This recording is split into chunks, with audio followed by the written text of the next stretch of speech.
Ame awfo danti foli la Planet Sport TV Mali ale filɛli la bi an bɛna kuma bakuruba kelen Coupe du Monde éliminatoire match de barrage zone Afrique Mali ni Tunisie ka ɲɔgɔn sɔrɔ match ale mun n'a bolodalen don Bamako yan nɔ stade du 26 mars la mars kalo tile 25 san 2022 a bɛ bɛn vendredi donya dɔ ma an bɛna kuma o kan bakuruba la ni émission in kɔnɔna la ni y'a ta k'a lajɛ match ndolatilaw u kan ka match in kunbɛn cogo di o kɔfɛ ladilikan minnu bɛ yen nɔ mun kan ka ɲɛsin u ma ani mobilisation n'o ye jama ka bɔ ka taa an ka samata sɛgɛw senkɔrɔma don Bamako yan nɔ surtout o kɔfɛ mɔgɔ bɛ don terrain na cogo di journalistes olu kan ka u ka mobilisation kɛ cogo di walasa ka kuma kan hani balontan dɔnba wanaw ye ɲɔgɔn sɔrɔ ka daminɛ Djibril Traoré Omar Baba Traoré Ibrahim Zi Kulubali Fédération Malienne de Football premier vice-président Kassoum Kulubali Yambox ale mun chargelen don équipe nationale A la ana kumana fo ka taa se supporteru ka ɲɛma danga ma Cheikhna Demba ana kumana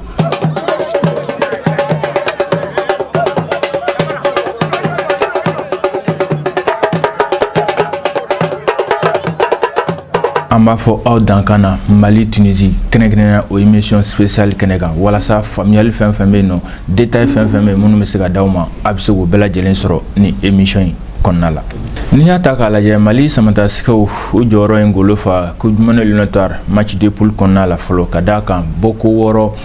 6 Seba 5 2 bi 1 celu 11 Mali y'o don match de poule kɔnɔna la bi 1 o ma don Mali la o b'a yira an ka samatasigɛw ka prestation a ɲɛna kosɛbɛ phase de poule kɔnɔna la o tun ye étape fɔlɔ ye étape filanan ani étape laban Mali Tunisie olu de kan ka ɲɔgɔn sɔrɔ match de barrage kɛnɛ kan ta ani segin na match aller o bolodalen don Bamako yan nɔ vendredi mars kalo tile 25 san 2022 match in kan ka daminɛ 17h wagati stade du 26 mars ale mun bɔra ka rénover sisan o terrain kura o kɔnɔna la donc an bɛ se k'a fɔ balontan min don a nafa ka bon kosɛbɛ Mali samatasigɛw ka qualification o hukumu kɔnɔna la walasa ka taa Coupe du Monde FIFA Qatar san 2022 a kɛnɛ kan bɛɛ lajɛlen b'a kalama ka fɔ Mali samatasigɛw olu ma deli ka qualifier ka taa Coupe du Monde senior ale phase de finale kɛnɛ kan nka Zena an gɛrɛlen don a la kosɛbɛ wa qualification a bɛ se ka sɔrɔ a bɛ tɛmɛ sira caman fɛ d'abord balontannaw kan ka nin match in kunbɛn cogo di an ye ɲininiw kɛ nin kan an ye mun sɔrɔ an ka jɛ k'an ɲɛmadaw fɛ walasa faamuyali bɛ se ka sɔrɔ o la fɔlɔ a kan ka kunbɛn cogo la min bɛ denmisɛnninw yɛrɛ hakili sigi fɔlɔ minnu bɛ jouer c'est à dire que fɔ jama de ka fara ɲɔgɔn kan ka denmisɛnninw senkɔrɔma don donc fɔ mobilisation de ka kɛ jama ka kamali ka a yira k'a fɔ nin ko in na an bɛɛ ŋaniya ye kelen ye ka mankanmisɛnninw ni fɛnw dabila nin waati kɔnɔ ka dɛmɛ don an ka balontannaw ma ka yira mɔgɔw la k'a fɔ ko an bɛ yan an bɛ so de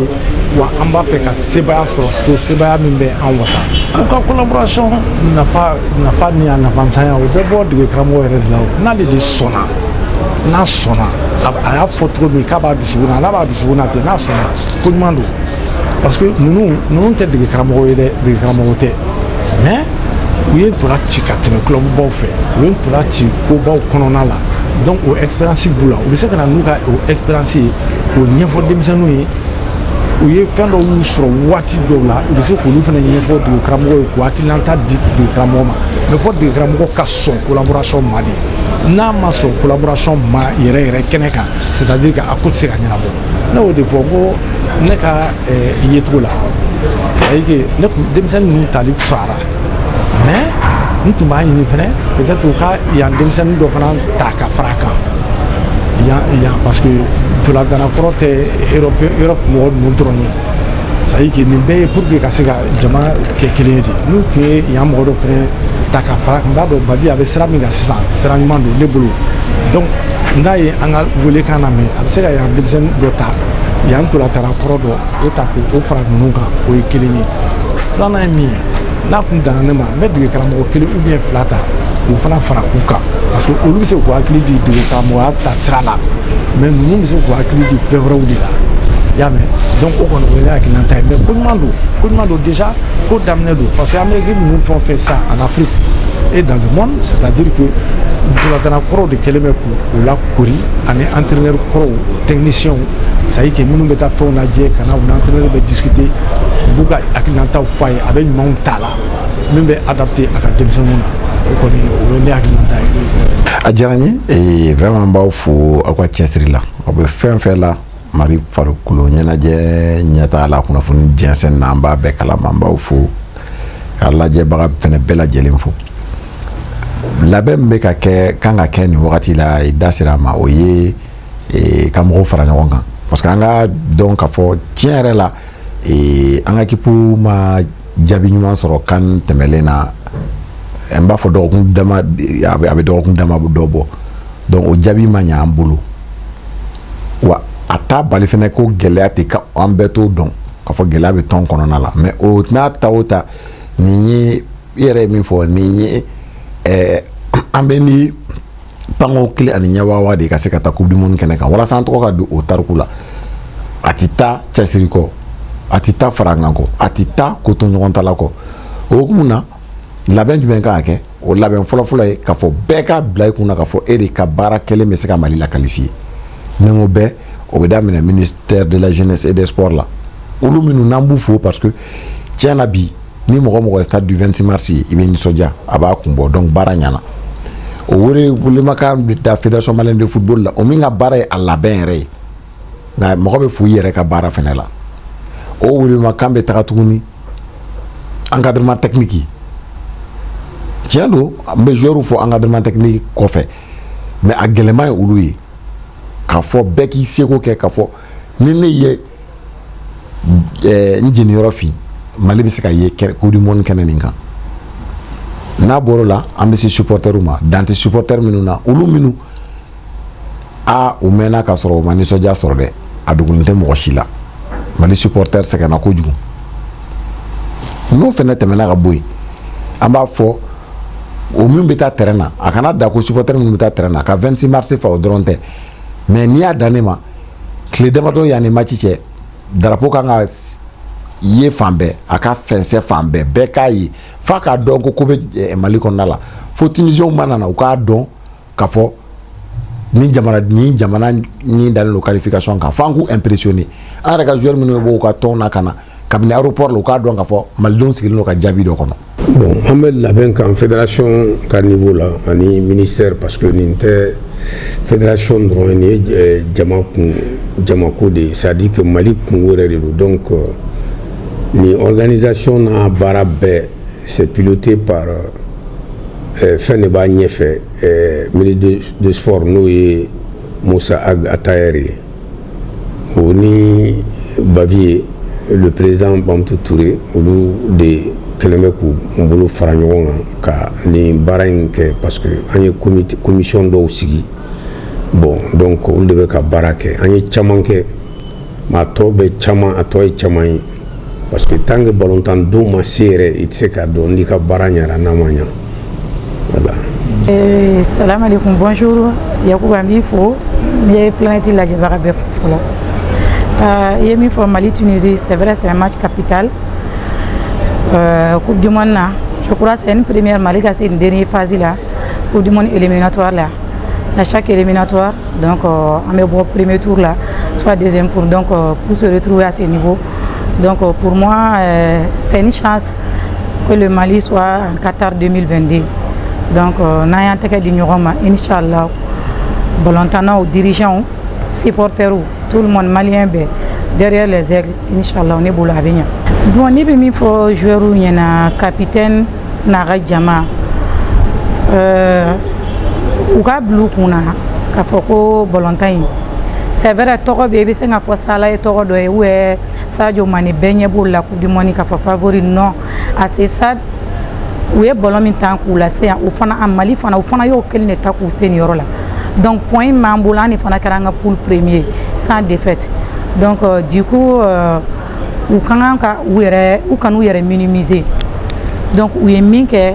kan c'est vrai kan banna an b'o filan kɔfɛ a man ɲa mais surtout que ani Tunisie bɛnna an y'u ci hali n'o cili tɛ rencontre donc pour moi u kan ka enseignement caman tirer ka baara nɔgɔya entraîneur yɛrɛ bolo voilà pour moi an tɛ siran parce que jamani ballontan ye fɛnba de ye tubabuw ko c'est un facteur de développement de cohésion sociale ka maaw fara ɲɔgɔn kan ka jamani développer ka fɔ an ka joueurs ye k'an b'a dɔn a marina ka mɔgɔw conscience b'u la comme Mali be dingɛ kɔnɔ dɛ. An ka nin wari fitinin ta ka di joueur ma i k'a yira anw na k'e bɛ clubba dɔ de la ayi an yafari ma n'an bɛ taa ɲɔnɔ joueur de ta ou bien n'an bɛ taa Masina joueur de ta an t'a ta ka na a jouer a b'a ka rôle fa Tangara mɔgɔw tɛ fɛn bɛɛ fɔ ɲɔgɔn ye o ne tun bɛ Cameroun ne bɛ Cameroun dɔn kojugu Cameroun supporter ka président est interdit mais Maliens yɛrɛ t'a kalama les meilleurs joueurs camerounais c'est un Malien nous Togo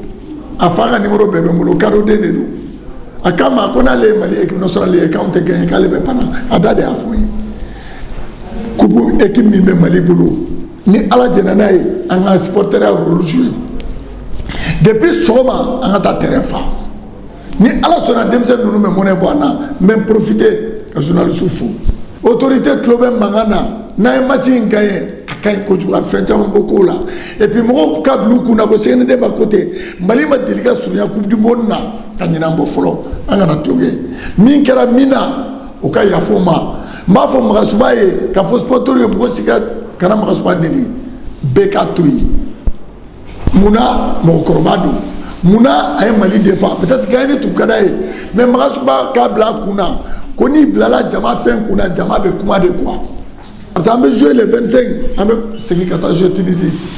bɛɛ b'a ni mɔgɔ minnu bɛ ɲɔgɔn na u nana yɛrɛ k'u b'an ka terrain lajɛ yan an ma sɔn munna balontan de don Tunisie tɛ se k'anw ɲaga cogoya dɔ la o anw ye Tunisie tɛ Tunisie an ye Tunisie ti dugu wɛrɛw la an ye Tunisie ti sisan o kɔrɔ tɛ k'an t'an préparer donc n b'a ɲini bɛɛ fɛ autorité b'o la mɔgɔ wɛrɛw b'o la an ka jɛ ka équipe nationale supporter ka dugawu k'an ka jamana ye an bɛ problème mun kɔnɔ a bɛ ko problème bɔ Maliens n'a y'aw diya a ye taa équipe supporter n'a m'aw diya a ye taa équipe supporter mɔgɔ si tɛ se k'an ka équipe supporter en place là ça s'est fait dans le plus grand fair play ne seginna de ma ni bɛɛ bɛ photo ta n tɛ maloya UNASAM est la seule structure qui supporte l'ensemble des courses sportives du Mali aw b'a kalama Union nationale des associations des supporters du Mali Solomani Jabate foyi tɛ diɲɛ kɔnɔ an tɛ mun supporter Mali la Real bɛ yen Joliba bɛ yen Stade bɛ yen Sewube bɛ yen Buguni bɛ yen équipe si tɛ Mali la min représenté le tɛ anw fɛ yen. N b'i fo k'i ka Jabarani lajɛlaw bɛɛ lajɛlen fo aw bɛ baara min na aw kan ka fo sabu baara ɲuman don ni Ala ye nin kalo in tile 25 jira an na faso Maliba ka samata sɛgɛw ale ni Tunisie ka samata sɛgɛw de bɛna kari ɲɔgɔn na a bɛ ɲɛsin fɛn min ma o ye coupe du monde ale match de barrage ye n'an sera ka tɛmɛ o la dɔrɔn a jɛlen don ko Qatar 2022 an b'o ye an ɲɛ na o hukumu kɔnɔna na min ye commission nationale de sigilen bɛ ale bɛ Mali ka ndolantanbaw labɛn o commission in kɔnɔna na fédération mɔgɔw b'a la direction nationale des sports mɔgɔw b'a la ministère de la jeunesse et des sports et de construction civique olu mɔgɔw b'a la u ka cabinet mɔgɔw b'a la donc n'i y'o jate minɛ an bɛ se k'a fɔ commission yɛrɛ ɲɛmɔgɔba o ye directeur national des sports et de l'éducation physique ye an bɛ don min na ko bi Abdelaziz Maïga baaraw daminɛna a b'a dɔn 26 mars a ye configuration kura ta FIFA ye o wajibiya an kan o wajibiya fana b'a to baaraw hukumu kɔnɔ yɛlɛmali caman bɛna don kow taabolo la o de la an bɛ ka maaw kunnafoni k'a fɔ d'abord mɔgɔw ka bɔ ka caya ni ndolantan don min ye commission ye a n'a partenaires u bɛ ka fɛɛrɛ sugu bɛɛ kɛ walasa malien fɛn fɛn mana bɔ i sen ta ka bɔ i ka so k'e de bɛna 26 mars la ndolantan kɛnɛ kan i kana hɛrɛ la ka i ka supporteri kɛ hɛrɛ la ka kɔsegin hɛrɛ ni baden na i ka so an bɛ ka disposition ta la o dun fana tɛ ɲɛ ni lakana tigilamɔgɔ caman ma ye kɛnɛ kan wa ni lakana ma sabati o kɔfɛ n'i y'a ta k'a lajɛ ni ɲɔgɔnna balontan mobilisation fɛnɛ nafa ka bon a la kosɛbɛ n'o ye jama ka bɔ kosɛbɛ ka taa terrain fa n'o ye stade du 26 mars walasa samatasɛgɛw yɛrɛ k'a dɔn ko bɛ dugu la éliminatoire match Mali y'a bɛɛ lajɛlen kɛ kɔ kan kɛrɛnkɛrɛnna Marɔkaw fɛ yen nɔ nka zen na non seulement o bɛna jouer Bamako yan nɔ stade du 26 mars kɔnɔna la o ye atu belebele ye walasa supporters maliens an bɛ se ka bɔ cogo min na ka taa jɛ ka kɛ kɔnɔkulu ye ka u senkɔrɔma don cogo min na donc o b'a yira mobilisation ale nafa ka bon ka d'a ka denmisɛnninw u b'a dɔn ko mɔgɔ b'u kɔ en même temps hali minnu bɛ terrain kɔnɔna la dunanw n'o ye minnu bɛ file fiyɛ n'olu fana ye jama ye an bɛ se k'a fɔ a bɛ kɛ sababu ye o fana b'u tile ka baara in kɛ tiɲɛ kan wulibali yɛrɛ la hali n'a sɔrɔ la VAR ale bɛ na ye kɛnɛ kan nin tournoi in kɛnɛ kan o la k'a daminɛ Cheikhne Demba supporteriw ka premier vice président ka taa se balontan dɔnbaa wanaw ma kunnafonidilaw b'o la fo ka taa se fédération ɲɛmaa dangan Kassim Kulubali Yambox Mariam Bacili nin bɛɛ lajɛlen kumana mobilisation kan donc u ye mun fɔ mobilisation binakun sanfɛla la an k'an ɲɛmada o fɛ. Bon min bɛ se ka kɛ ka ɲɛɲini bɛɛ la sabati d'abord n bɛ min f'i ɲɛna il faut que jama ka bɔ fɔlɔ jama ka bɔ ka balontan yɔrɔ fa balontan don sinon baara tɔw o bɛ ka kɛ communicateurs minnu bɛ kibaruya di olu tilalen don fɛnw radios ni telew ni ɲɔgɔn cɛ ministère mɔgɔw b'a la fédération mɔgɔw b'a la u kan ka se radio caman na ka se télé caman na privéw la ka kunnafoni di billet ko ani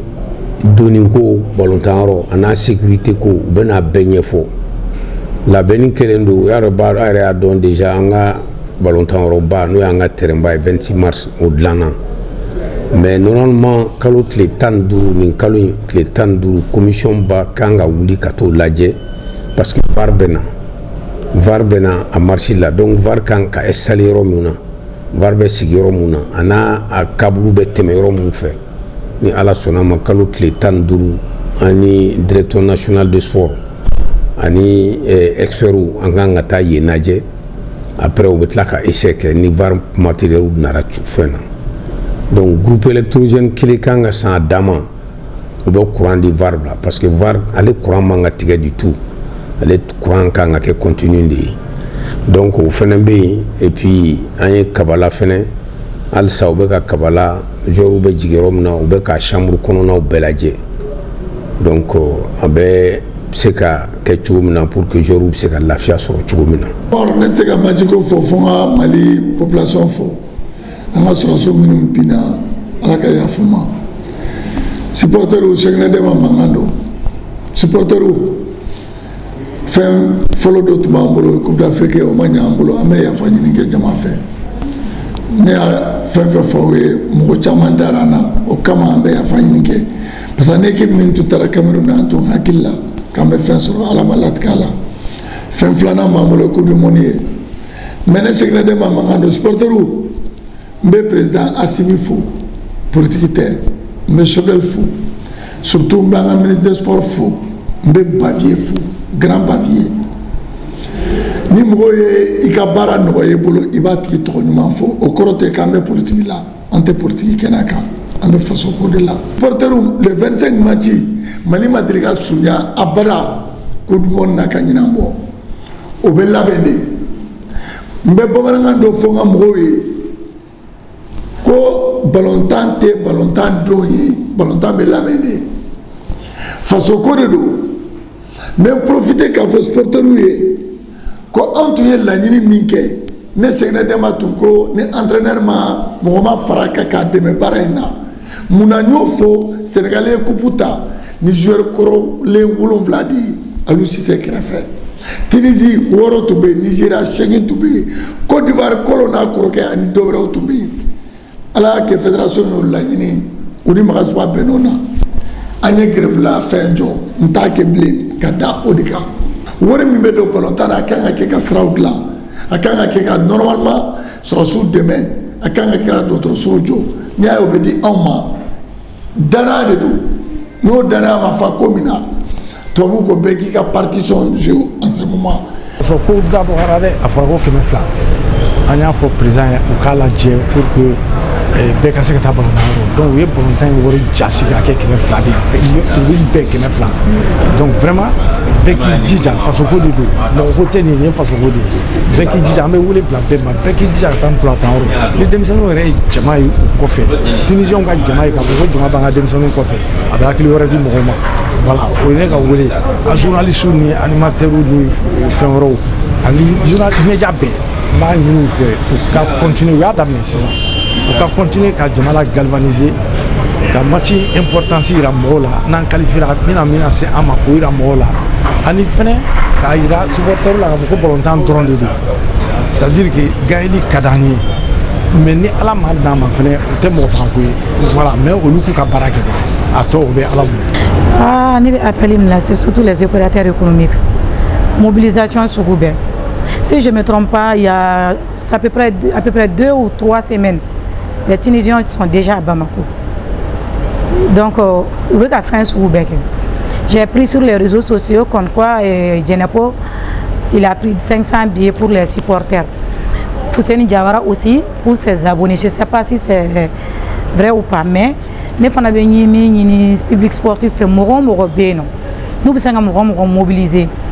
Bamako est aux mêmes régions. On a ça 26 mars craqué à dos. Nous avons une qualification depuis Bamako. On a un calcul faut il y a une Tunisie. 26 mars be fa yɔrɔ min na k'anw bɛ ninnu kɔ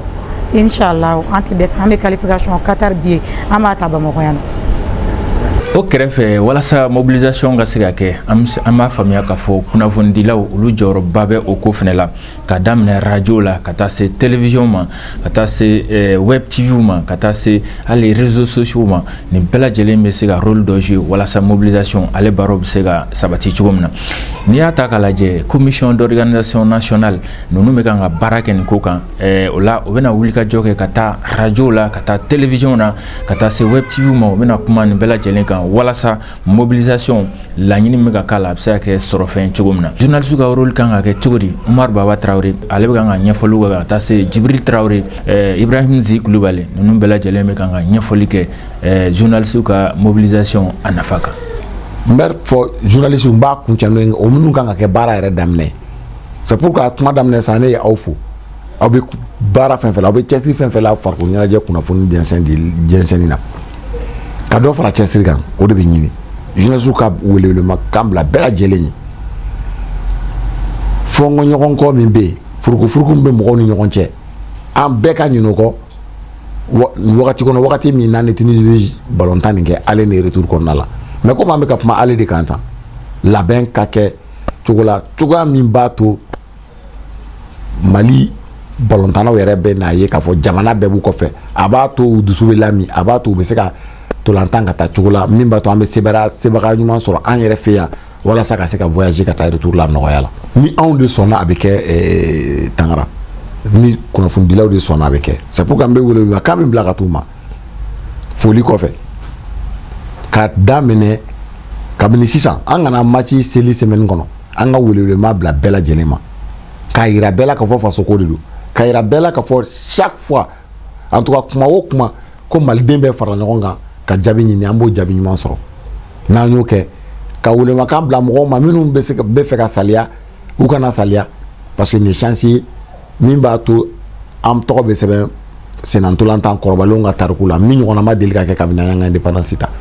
donc ka welemakan bila bɛɛ lajɛlen ma émission o émission ka welemakan bila an bɛ se mɔgɔ bɛ se ka fɛn o fɛn kɛ o k'o kɛ wa a welemakan tɛ ka taa 26 mars fa ka équipe dɛmɛ o dɔrɔn tɛ tolantan dɛmɛ cogoya ka ca mɔgɔ fɛn fɛn bɛ se ka fɛn o fɛn kɛ ka welemakan bila o k'o kɛ aw lamɛnlen don yɔrɔ caman ka taa Bamako yɛrɛ la ka taa Mali wo cɛ bɛɛ kɔnɔna la ka taa Mali kɔ kan n yɛrɛ b'a kalama donc ka welemakan bila maliyɛn bɛɛ ma fɛn fɛn bɛ Mali kɔnɔ yan fɛn fɛn bɛ Mali kɔ kan mɔgɔ fɛn bɛ se ka min kɛ o k'o kɛ walasa an ka se ka sebagaya sɔrɔ ni maliyɛnw farala ɲɔgɔn kan fɛn o fɛn na a ka ca Ala fɛ an bɛ jaabi ɲuman sɔrɔ a la n dun dalen b'a la mars kalo tile 25 tolantan ye ani Mali ni Tunisie cɛ bɛɛ mana fara ɲɔgɔn kan an bɛ se ka jaabi ɲuman sɔrɔ yanni retour cɛ parce que ni balontan nin bɛ cogo min na a ka kan i ka jaabi ɲuman sɔrɔ i baara de walasa ka taa a tɔ consolider ka tila ka taa tɔ défend kɛnɛmana la donc fo an ka sebaga ɲuman de sɔrɔ yan a dun tɛ sɔrɔ cogo si la n'an bɛɛ ma fara ɲɔgɔn kan an bɛɛ ka ŋaniya kɛ kelen ye Maliko de don. n bɛ a fɔ journalistes ye an ye kunnafoni fɔlɔ ɲɛsin olu de ma u ka bɔ u kana u ka organes u k'u tɔgɔ sɛbɛn ka d'a kan ni an sera yen an b'olu de bila condition de travail la pour que olu ka se ka kunnafoni di maaw ma donc hakila o baara kɛra min ye journalistes ye fana hali n'an sera yen an bɛ fɛ ka fɛɛrɛ kɛ walasa ni journalistes donna u bɛ don n'u ka bolifɛnw ye ka taa bila yɔrɔ kɛrɛnkɛrɛnnen na cogo min na commission bɛ n'o baara fana kɛ wa journalistes bɛ sigi yɔrɔ min na k'a kɛ sigiyɔrɔ ɲuman ye pour que u ka nimisi wasa sɔrɔ min ye journalistes ka salle de presse ye an b'a fɔ bɛɛ lajɛlen ye kabini sisan ni conférence de presse bɛna kɛ après match mɔgɔw ka taa ni caméramans ka taa ni filijanw ye parce que caméraw bɛ kɛ kɔfɛ de sanfɛ pour que ka bɛɛ ye ka ɲɛ n'i ma taa ni filijan ye i tɛna se ka baara kɛ ni dun ko i bɛ désordre kɛ o cɛ man ɲi an b'o fɔ mɔgɔw ye kabini sisan ka fara o kan an b'a a fɔ bɛɛ lajɛlen ye n'an ma dɛsɛ wa baaraw bɛ ka k'o hukumu kɔnɔ fibre optique bɛ na kɛ yen journaliste depuis ni yen i bɛ se k'i ka baara kɛ k'a fili fiɲɛ fɛ o tɛ kɛ fiyewu ni a kunnafoni dilaw fɛnɛ tɛ parce que aw de bɛ se ka mɔgɔw la suguri ka kɛ o kan pour que hali ni minnu n'an bɛ na ntolan n'u nana u k'a dɔn k'a fɔ ko bɛ dugu la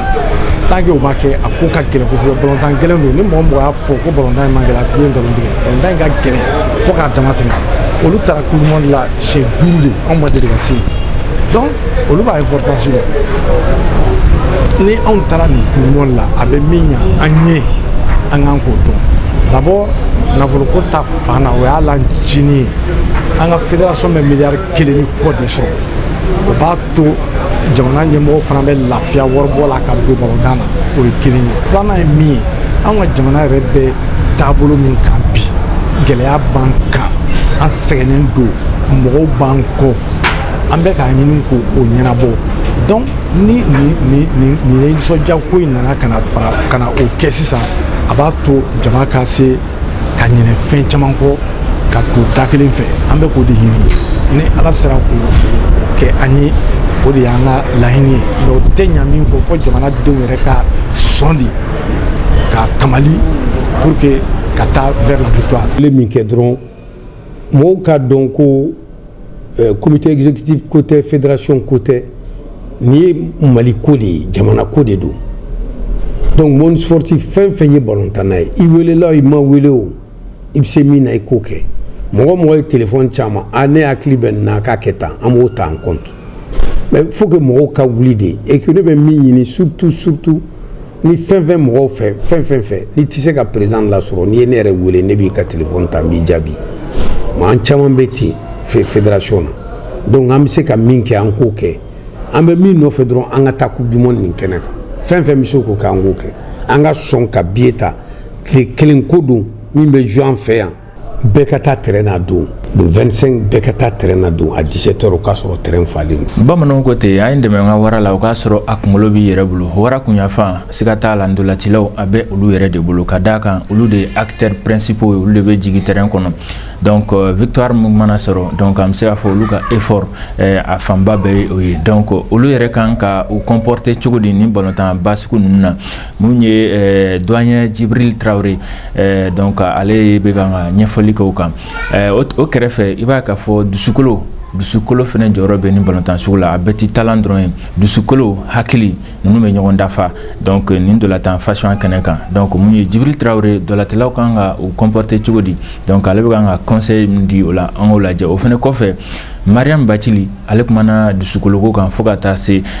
mun ye Kasum Kulubali Yambox a fɛnɛ y'a yira k'a fɔ dusukolo donc a nafa bɛ nin balontan sebaya sɔrɔli la donc olu ye minnu fɔ ka kɛɲɛ n'o sira ye an k'o fɛnɛ lajɛ. Jɔyɔrɔ ma bɔ a la dɛ balontannaw de ta ye jɔyɔrɔ ye olu de ye a jɔyɔrɔtigi ye an kɔni tɔw ta ye dɔrɔn ka u senkɔrɔma don de n'o tɛ olu de ta ye olu de ye jɔyɔrɔtigi ye donc ni dusu tɛ foyi tɛ se ka c'est à dire que balontan kɔni a fɔlɔ ye i bɛ se balontan na n'i tɛ se balontan na i tɛ jouer bon i bɛ se balontan na a tɔ kɔni dusu de b'o dafa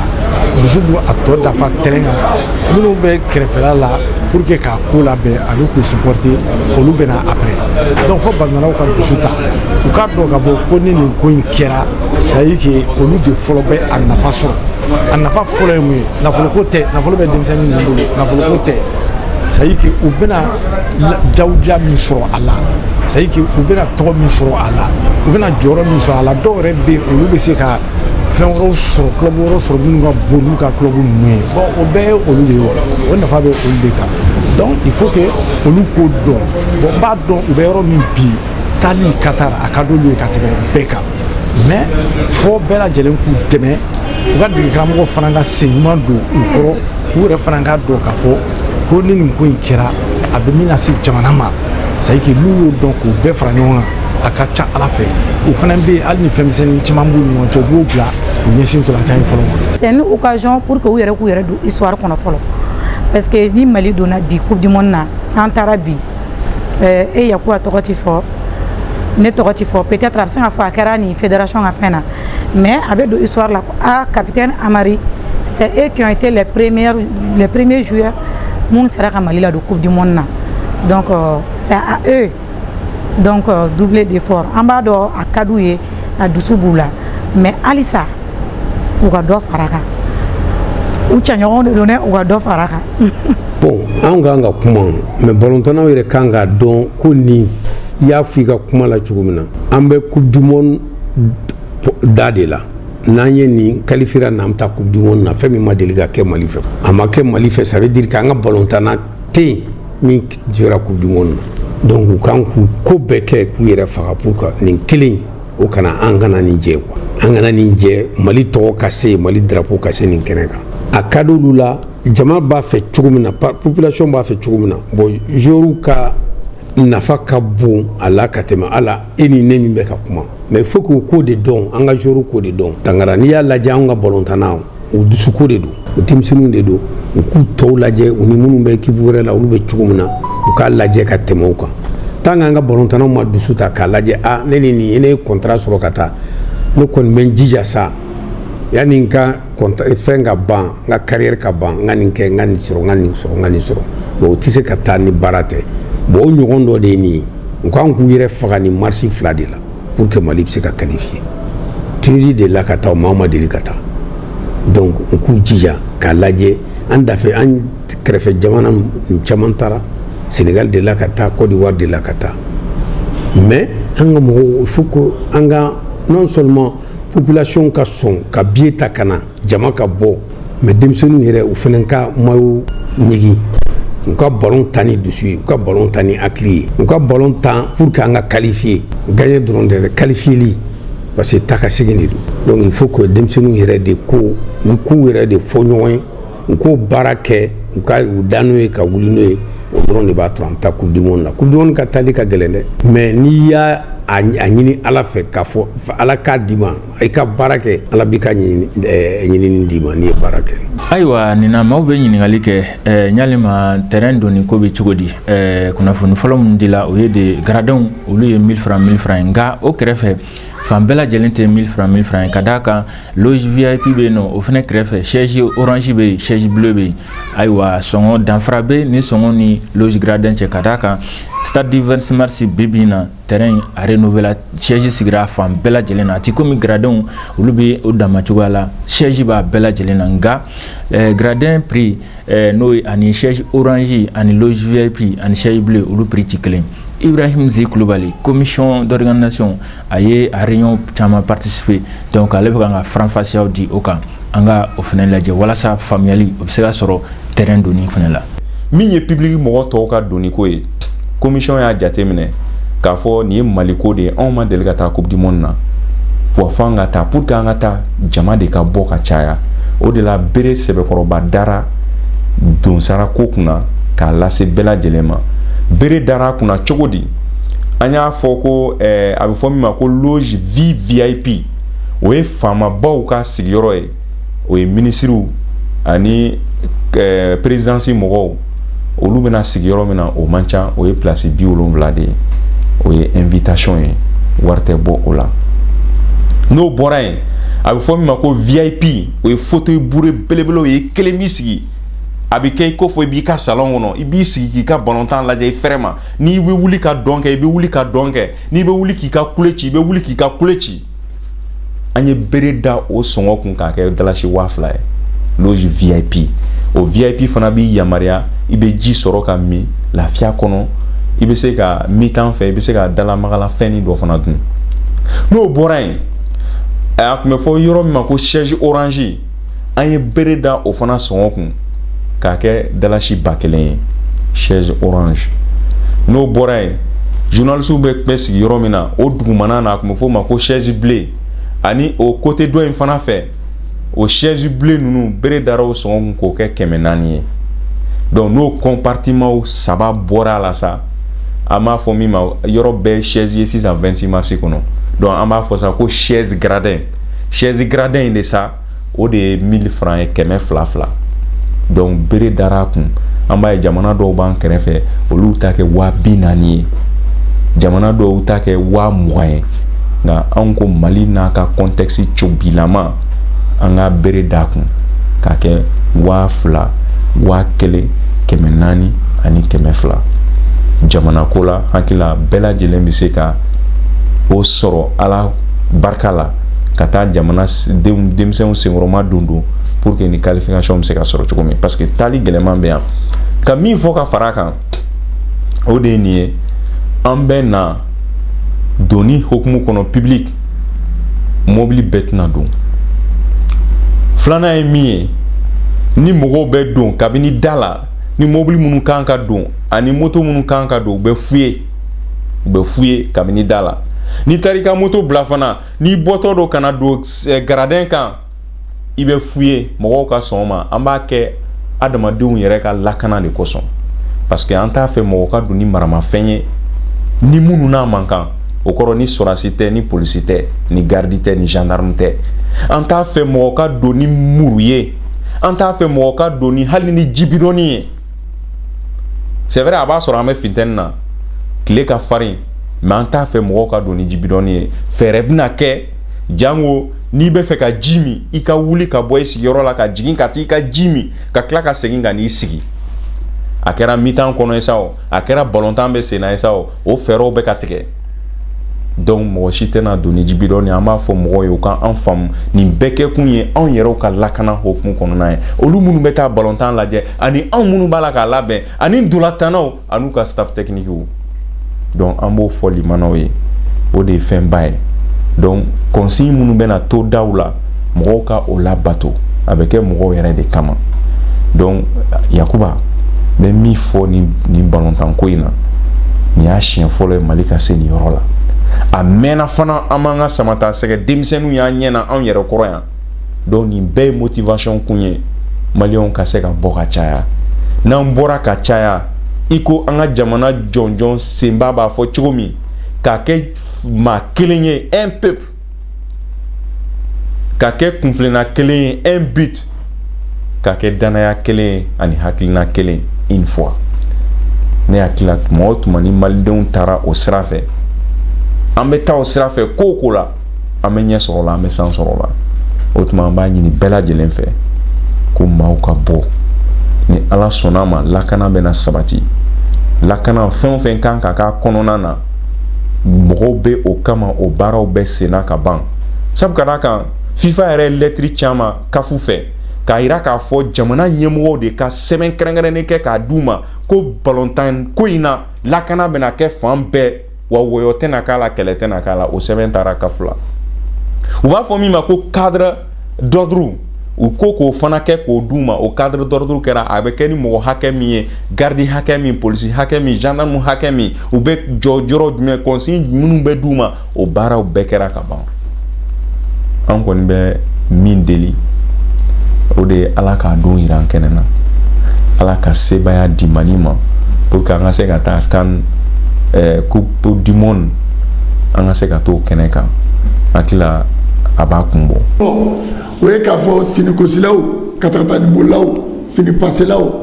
aw ye den maliyɛn yɛrɛ munna an b'o fɔ sotarama apprentiw n'i bɛ billet kɛ 200 ye i bɛ 200 don billet la ka 200 don essence la ka bɔ Sikɔrɔni ka na ka moto garder 60 o tun ye 20 ye o kɛra 60 ye ka dumuni kɛ 200 yala maliyɛn mana 800 dépenser yɔrɔ min bi o se tɛ bɛɛ ye o ye faso dɔ ɲumanya ye n bɛ profiter k'a fɔ sporteurs ye u ka wari mara hali n'o y'a sɔrɔ n ka laɲini ye an ka président Asimi a k'i jija ka terrain kɛ fu ye ne de ko ten munna parce que n'i ye terrain kɛ fu ye jama min bɛ taa a b'a to an bɛ ballon ta niveau dɔ la ni ala sɔnna an bɛ Tunisie bati yan de 3-0 4-0 ka taa qualifier ko fitinin tɛ se ka ko b'a kɛ o mais n'o tɛ n'u ye billet yɛrɛ don a la k'u bɛna billet de feere an y'a ɲini u fɛ billet kana tɛmɛ 100 200 kan pour la mais profiter k'a fɔ sporteur ye ko Mali bɛna qualifier ni Ala sɔnna ko ne seginna den ma ko ni bɛɛ bɛ photo ta mais n b'a ɲini u fɛ an ka violence to yen diɲɛ bɛɛ ɲɛ b'an ka jamana de la an ka jamana de sigilen bɛ bi miroir la or que n'i y'a jateminɛ Malien de nature an tɛ violence kɛ mais ni match banna u b'u jɔ sira la ka mobiliw gosi u b'u pan ka sigi mɔgɔw ka mobiliw kan non o tɛ supporteria ye n bɛ se k'a fɔ o ni supporteria ka jan min ka d'an ye ka te wuli ka carré kɔnɔ et puis supporteriw seginna den ma mankan don n'aw b'a dɔn aw mɔgɔ 5 7 aw bɛɛ ka taa terrain na a ye jɛ aw ka dibisogo 200 la san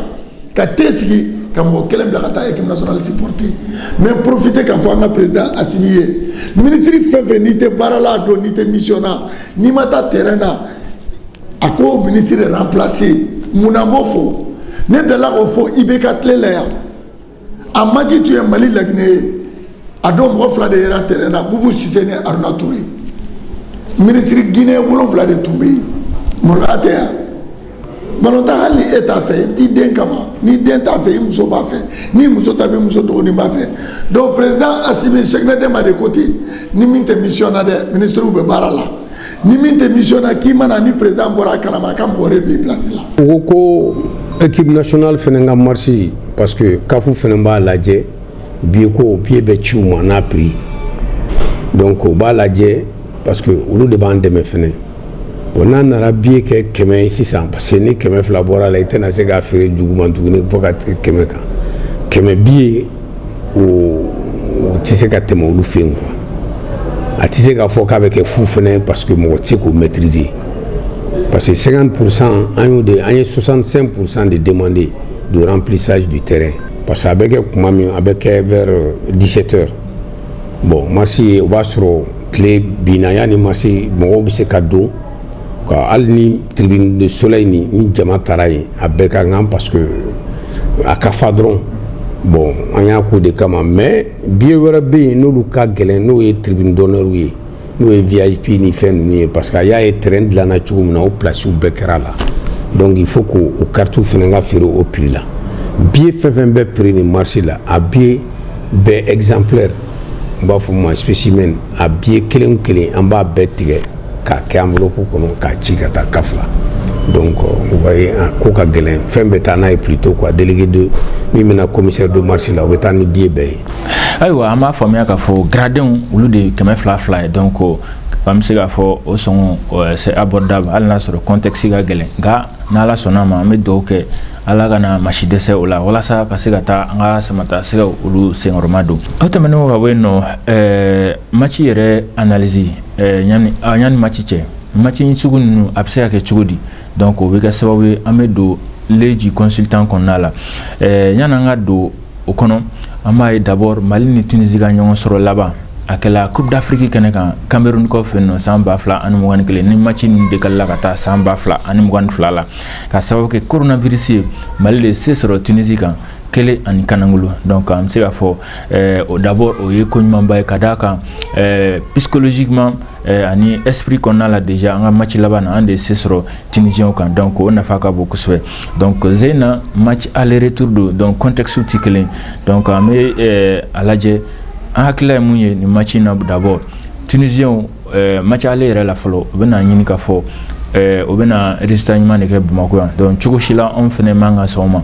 ka da mun kan match aller n'i ye sebaya ɲuman sɔrɔ o fɛnɛ bɛ se ka dɛmɛba kɛ walasa qualification ale baara bɛ se ka nɔgɔya cogo min na ni kɔni y'a to an yɛrɛ hakilila ma an bɛ se ka fɔ Mali yɛrɛ kan ka jouer ni attaquant 2 ni ballontan na ka d'a kan n'an jouera ni attaquant 2 n'a y'an ja fɛnɛ an bɛ se ka jouer ni couloir 2 fɛnɛ ka da o kan nka olu kan ka sɔn double format k'o fara cɛmancɛw kan ka d'a kan kuma bɛɛ la ballon tɛ k'i bolo kuma dɔw la ballon bɛ kɛ adversaire fɛnɛ bolo o wagatiw la an bɛ se ka fɔ attaquant de soutien ani milieu sortant olu bɛ se ka na fara an ka cɛmancɛw kan cogo min na walasa ka se ka cɛmancɛ k'o sɔnsɔn ka se ka Tunisiens bali u kana se k'u ka jeu développer k'u presser kabini o yɔrɔ la o bɛ kɛ sababu ye défense ale fɛnɛ ka baara o bɛ nɔgɔya kosɛbɛ nka siga tɛ mun yɛrɛ la an ka fautes misɛnninw dabila jɔda la ka da kan o fana kufrantana ɲuman b'u bolo donc an k'an cogo dɔ olu la fo ka taa se hali cornerw ma donc o bɛɛ tɛmɛnen ka bɔ yen nɔ faute inutile a bɛ fɔ faute minnu ma nafa t'u la ani a ka da a kɛcogo kan an ka olu fana dabila a ti komi an bɛ ka pression monter nka fɛnw de don fɛn minnu bɛ se ka kɛ détail fitininw ye match in kɔnɔna la ka da kan bɛɛ b'a dɔn k'a fɔ VAR n'o ye arbitrage vidéo ye donc ale bɛna don a la ka da i bɛ se ka fɛn dɔ kɛ a bɛ se ka arbitre échapper dans un premier temps à chaud mais kɔfɛ arbitre minnu bɛ VAR la olu bɛ se ka segin ka na ka a signaler o fautes la donc olu fana bɛ se ka différence créer match in kɔnɔna la donc n'ala sɔnna ma an bɛ dugawu kɛ fɛnɛ Samata Sekaw ye cogo min na match in o bɛ se ka a kunbɛn cogo min na hɛrɛ la walasa hakili ani dusu la walasa sebaaya ɲuman o bɛ se ka sɔrɔ kabini match ale la kɛrɛnkɛrɛnnen la Mali ka match coup d'envoi a bolodalen don vendredi mars kalo tile 25 san 2022 stade du 26 mars kɔnɔna la 17h waati maintenant lisi ko kan an y'a faamuya k'a fɔ lisi semaine prochaine de an ka kunnafoni sɔrɔ cogo la kan ka di maaw ma ndolatila minnu welela préconvocation olu cira ka ban donc a tɔ ye ka lisi définitive ka da kunnafonidilaw tulo kan k'a yira kunnafonidilaw la walasa diɲɛma bɛɛ bɛ se ka bɔ a kalama cogo min na k'a cari walasa a bɛ se ka dɔn ndolatila minnu kan ka na nka u yɛrɛ b'a kalama déjà minnu préconvoquera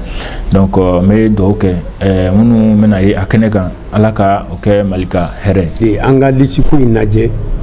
fɛn fɛn ye denmisɛnnin ye ni min joueur ye ni min banalen don o joueur banalen ninnu olu ka tiɲɛ fɔ faut pas que u banalen kana dɛsɛ